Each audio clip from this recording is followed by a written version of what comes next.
Okay, Dortmund, so we're starting, yeah? You can hear us. Good. How do you know that they can? They are waving their hands. That's a good question. Monitor that everything Okay, is so welcome everyone. Yeah, It's really good to see a lot of teams here, and we all gonna get to know each other more. So today we will have 3 talks. The pizza should be here in 10 minutes, but I guess you can all wait. Why? Just to not eat you. So let's finish the first talk, then we get a small break where we get the pizza and get to talk, and then we can continue. Okay? DJ, Thank you very much. have fun. Am I audible to them? So welcome everybody. This has been a hot day. I'm Vijay and I work in the SOPAF team.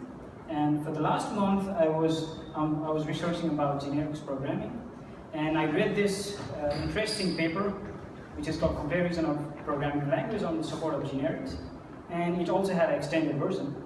And the thing that was really interesting to me was that the authors compared 7 different programming languages, including Java, C++, Haskell, and Smalltalk, and some other few. And they derived 8 different attributes for if these attributes are matched by the programming language, then it can be either good or bad in support of the generics. And then I asked myself this question. I was doing lots of Swift and I loved Swift, and then I said, okay, how does Swift compare to this comparison? And then I went to Google, like we all do, and typed a few things, but I couldn't get the answer because it was obvious. Programming language being new, nobody was comparing it. And I asked to myself, can I not compare it myself? And that's what I did, and I wrote a paper, and it's in Google Drive, which will be public later on, but today I'm going to talk about generics. 3 things I want to talk about today is how programming can be great only if we could reduce 100 or 1,000 lines of code into just the 10 lines. And programming can be great only if those 10 lines can last for ages to come, for different criteria to meet. And those 10 lines can be great if they are equally efficient and performant as the original 100 lines of implementation. So this is generics, and these are the papers that I read, and these are the derivations, and this is my agenda for today, which you can see, I guess. Yeah. So you probably know that object abstraction, polymorphism, has improved our programming model to a new stage. But do you also know that generics programming is a powerful concept, rather to increase your ability to transform into functional programming side, or you can use it into object-oriented model itself. So with that, let's begin. And it's been a hot day, and if you want some movie for this, you can watch Borat. This is my suggestion. It's a really wonderful movie. I feel like I want to wear a bikini too, but I won't. So let's implement a queue. Queue is a simple data structure. So when you put something, it gets inserted in the first side, and when you dequeue, you will remove the last element that you inserted. So this is basic data structure. And let's suppose you and I are making a library for somebody else so that they can use queue. Then the way we would do this trivially is by implementing queue for int. This is the starting point, right? So don't look at the implementation goes something like this. Inserting item in the first index takes n time, theta n. So we don't want to be less efficient. That's why I try to keep this in 2 separate areas, which I will reverse so that the amortized time will be n. But the implementation is not the important part, but the important part is how we do this thing. We have queue function, enqueue function that puts something, and we have dequeue function that takes out something from the last part. So, okay, we write it for queue, int. Now we want to support string. So here we go, we write it for string. And later on we want to do some core graphics, and we want to support this for CC point. And here we go. But we will be writing thousands of those concrete implementation if we just keep on doing this. And let's suppose we pack this thing inside a library, which is uploaded, and we give it to the user. Then user might come up with a custom type, his own struct, and he can put it into this queue because we are restricted by the concrete implementation. Now, what is repeating? The only thing that is changing on those three Q implementation is just the type. What we can insert and what we can take out. The type is the thing that is changing. Other things are the same. So idea one is to make a queue for any type. Any is a protocol defined in Swift library that any value semantics will conform by default. So doing this, we can pass integer, we can pass string, we can pass CG point, or any value semantics thing. But let's analyze. Is this generic? What do you think? It works. Is this generic? What is generic? Generic means it can, compilers will help you, but you write one piece that will work for 1,000 similar things.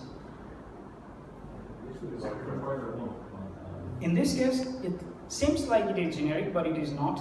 This is how NS array in Objective-C is implemented. It takes an ID, a pointer of any type, and packs it inside. So this is just a lie to the compiler. So any is, I will go into details about this, but let's assume this is just a lie and we have a better way. This is not generic, and we saw that we are erasing the type because you can put integer in this queue, and then sometime later you can put string, and sometime later you can put struct. And then when you take out, you need to know what type you are expecting, and maybe the program crashes because you expected the wrong thing.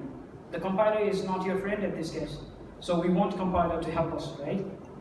So let's go to this another idea. Okay, what we want to do is abstract the type information itself. So we replaced QAny. We do not provide a concrete type. Rather, we say to the compiler that, okay, let's assume you will get the type when you compile by checking the call site. But at the moment of definition, it's just like a fill in the blanks with the type. So, okay, compiler, let me have a queue of type T. I don't know what the type T is actually going to be at this moment, but when somebody puts something, then I will know what the type is going to be. So we just parameterize the type. We abstracted what was changing. The type was changing, and we put a placeholder. This is just a placeholder, okay? Might look weird, but you will get it. So this is generic, this is type safe, and this is homogeneous. It's not like NS array in Objective-C you can pass anything into. Because if you pass an integer, type T, compiler will deduce that T is integer for this queue. So next time you pass something in string, the compiler will say, okay, you can't pass a string. You're already out. So compiler is our friend. So how will the type T be deduced? When you call this queue, you pass a type into the queue. And when you call this thing for the first time, the compiler can check and say, okay, this is the integer queue. And this is how generics work. And so what is for us? It's weird, but so what does generics actually provide? If it doesn't have any value rather than the mathematics, then we would not be concerned, right? So first thing, you already noticed, we can reduce the family of this queue, concrete queue, with one function. Like I said, we can reduce 1,000 lines or more with just 10 lines.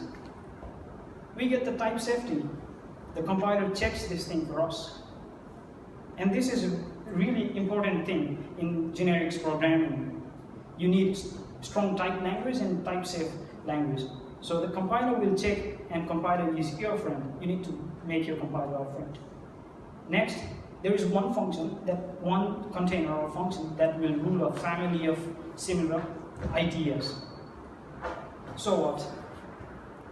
And with the queue, generic queue we implemented, somewhere along the line, Yunus can come up and say, make a struct of complex number. And he can use the queue because compiler is not, we are not worried about the concrete type at the moment of definition. So the functionality can be extended beyond the author's intention. This is really important.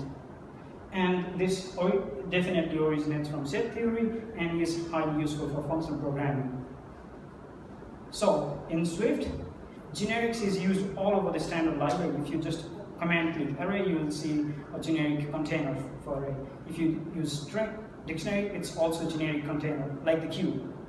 So knowing this might help you get a deeper insight into the language and make better programs. So let's take a look at NS array. So as you see, this is Objective-C code, and I have a mutable array here. I can add anything as much as I like. But when I do this with array of int, I can only add integers. The compiler will warn me and it will never compile. For this case, this is generic. But this, like I showed you, is not generic because any type that is value semantics can be converted to any. So we lose the type information. This is really important. Okay, pizza just arrived. If you want to escape, you can escape, but I hope you don't. Okay, let's take another look. We looked at the container of queue. Let's take a look at the function add. It's trivial, but I will show you for the demonstration purpose. So in Objective-C, you would do something like this. You take one item, you take another item, which is ID, and you cast it in the body, and then do some pointer arithmetic and return something. Doesn't matter what you return. This is a lie. This is not generic. We are converting to any object. This is also a lie. We are converting to anything. This is also not generic. So the function can be like this, any, and you pass to one integer, one string. Both can be typecasted to any, and you return a string. And what you pass is not what the compiler says. What you return is not what you expect. This is bad. So this is for properly typed generic code for the add function. So putting this t outside of this function parameter and constraining by this angle brackets is really important. It says to the compiler that we don't know what type is when we define this, but we will know when somebody calls this function. But when you put the type like this, it says cast anything to type t. We have this type t and we refer here. So the compiler just checks, okay, any type, both needs to be the same, and I return the same type that was passed. So if I pass integer, I need to pass integer and I need to expect integer. I don't need any casting magic. But soon, not every type has plus function, right? Not everything can be added by plus. And this brings us to another really important part of generics. In C++, it's a magic. I will tell you why it's a magic. The plus states that type T needs to have an operation called plus, which somehow can add something, right? But not every type conforms. So what do? Plus is an addable concept. So concepts is like the plus thing you saw is T needs to have plus to be passed into that function. And in C++, concepts are just documented. These are the rules, they are just documented. And what actually happens is when you pass an object to objects to pointer into C template, what it actually does is it tries to convert it into typecast into that root, see the function declaration inside that memory block, and if it says, then it does the thing. If it doesn't, it crashes. It's not type safe. C++ is not type safe in template programming. You need to see the documentation. But Swift is built on top of C++. We can do better than that. And this is where protocol comes in. Protocol just specifies a rule. A rule is a concept. We can take the concept of adding two things and provide a protocol. And if any type conforms to that protocol, we can specify the function to be called. So we just abstracted this to addable protocol, which has a function add to, not the plus because it will be ambiguous. And it takes the self parameter. That means any type that conforms to addable will provide the same type. So if integer extended is addable, then this will be integer. Compiler will deduce this, more declarative. So let's see more in action. So, yeah. For this thing, can sub be a subclass of the type, for example? T can, yeah, it can be. As far as I know, it can be a subclass of the same type. That you, let's suppose you conform by UIV controller. You can pass the type of UIV controller. If you have a subclass, then it's also a type of UI view controller, right? So it can. But so is there any way to prevent that behavior? Not to have this subclass. Basically, generics programming deal with compile time, deduction of everything, and subclassing is runtime deduction. So, because when you subclass, you don't know the type and the method inside that subclass until you run the program and see the words filter. So maybe there is some slight confusion here, but subclass can be in the self. So this gives us expressive, and this is much clearer. We don't need to look at the documentation. Everything is here. So what this function says is I have a placeholder type T, which can be anything, as long as it conforms to addable protocol. If it conforms to addable protocol, we know that this type is guaranteed to have add2 function. And we return the same type. And this is a generic function that can add any function that conforms to addable. So how will we call this? It's trivial to extend int to addable, but I will do so for the sake of demonstration. So I can extend int to conform to addable by providing this implementation. I did a funky thing on this string saying I want to count the characters of my name, which don't care about the actual implementation, but it will be okay. So and then you also can extend city point, you also can extend your concrete type or your custom type. Then when you call it, I can call add with 1 and 2, and int conforms to protocol addable. That's why compiler can allow me to run this code. I can pass to a string and it will count the characters in this. Means A means 1, B means 2. That's what I'm trying to actually do in this. The implementation is not important. I can pass to CC point and get the sum of those CC point. And Yunus can obviously extend this complex type and pass into the add function. So, how it compiles? It's great, right? We have one function, we have a protocol, but we can support a family of functions. But compiler needs to know the type. There is some magic going in the compiler. And what it actually does when you call by add12 is the compiler says this call site, deduces the type of T to int, and checks if the integer conforms to addable protocol. I won't go into much detail about how a protocol is actually implemented in the memory, but you can look up the paper if you want to read more.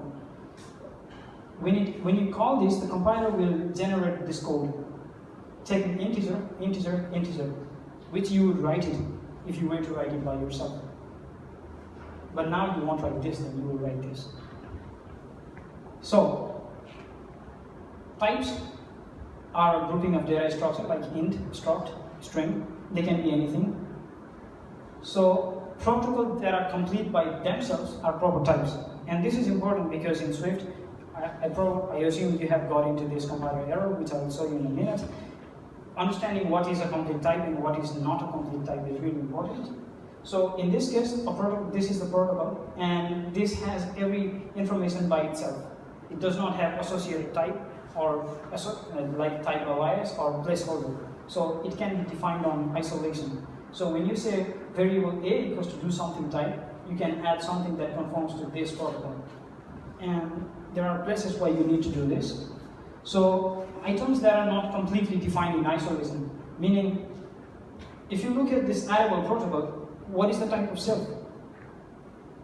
Just if you look at just this line of code, what is the type of self? We don't know. Until and unless somebody extends this protocol and we don't know the type of self. So this is not a complete type. This is really important distinction to make. So the same for Q type. It has type alias, which is replaced with associated type, but the semantics is the same. And then if you try to have variable like addable, you will get this error if this addable is not complete type. Because the compiler cannot deduce the type of self in this case by looking just at the protocol. So, the same for array, if you try to do some wacky things. Thus, you can see how arrays are built in Swift like Q, because they can contain any homogeneous collection of items. You can have array of int, array of struct, array of object, or array of any mutable pointer, if you like. And this is the same as Q. they just have a type holder T. And this is how Swift implements array. And now I would like to talk about type constraint. We did type constraint in addable. So add function had this type placeholder T that needs to conform to addable. And we can go rather funky with this type constraint, and I'm trying to create a reduce function that only works with signed in integer type. So you can essentially constrain type to conform to many protocols. It does not necessarily mean you only conform to one protocol. You can conform to many protocols. You can even make this T and U equal or have associated elements equal. So we have type constraint, and there's a difference between these two things, like T : comparable and T equals to comparable. When you say T : comparable, Swift essentially checks if T has the properties rules that are specified in comparable. But if you say T equals to comparable, then it looks to say if type is a real concrete implementation like comparable. So you will get into this if you go deeper, and this is a good distinction to remember. And like again, which one is generic? Go and we'll learn something. First one. First one is not generic, my friend. So the first one is a type erasure model. When you pass something in as any, if you pass a string, it will be casted into any. If you pass int, it will be casted into any, and you lose the type information. So this is a type erasure model. It's a trick. It's how you do generics in Objective-C.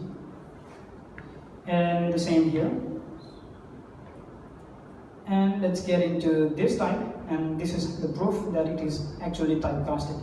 So on this function, I pass 12. It's an 8-byte int in 64-bit machine. So if I pass A, then A is converted to A type. It's a blank protocol, but protocol by default have 40 bytes in memory.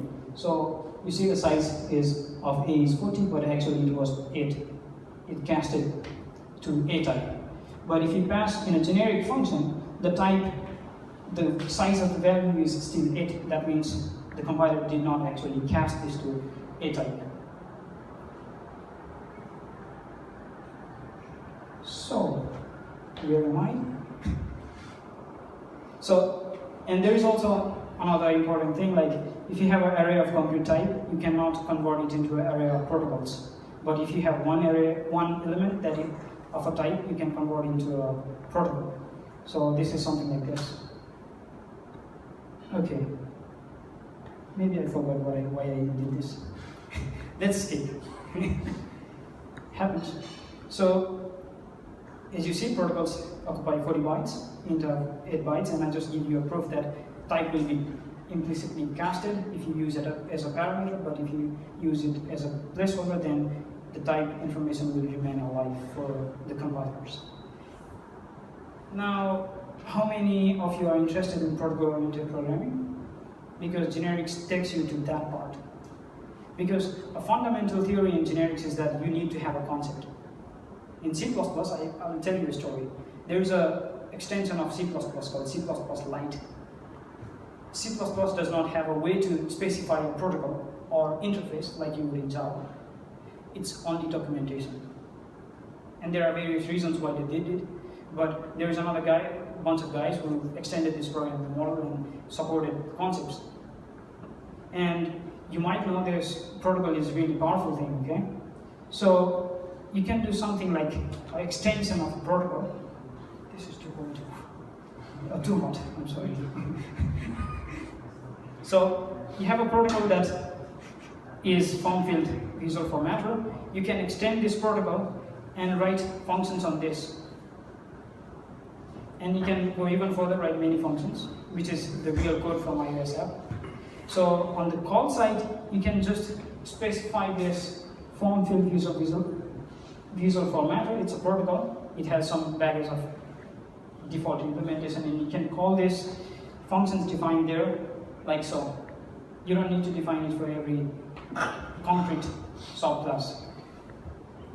And another class can just put it like this, and it gets all the methods that were implemented on the extension without subclassing, because you can only subclass one superclass. You can extend a lot of protocols, and essentially you get the similar attributes as multiple inheritance. So, I will not go into detail, everyone is feeling really hot, I guess. So, but the way of doing this extension, but the way of making generics, like a queue, we push it as a library, somebody can put something there on his own type. This is called retroactive modeling, and that means you don't know what users is going to use with array, essentially. You can pass anything into array. So this is a really important thing, because you want your API or your function to last for ages to come. So, now I come to the last part of the slide. This is the fun part. I said I compared Swift with 8 different attributes, depending on the research paper. There's a paper waiting for you to read and comment and review, if you would, and I would really appreciate that. And let's see the result, and this might be biased, but these are fairly extensive. I did a fairly extensive study on this and found this. So if you can see, C++ has 3 attributes.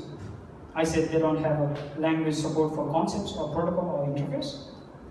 And you might also be interested in Haskell. It has full set, of course. And you might see Java is lagging something, but Swift, built on top of C++ and Objective-C, does have every properties satisfied. And that leaves a question. Are we using generics? Given the fact that the programming language supports, interestingly, rather elaborately, how you can do a lot of things in Swift. So, any questions?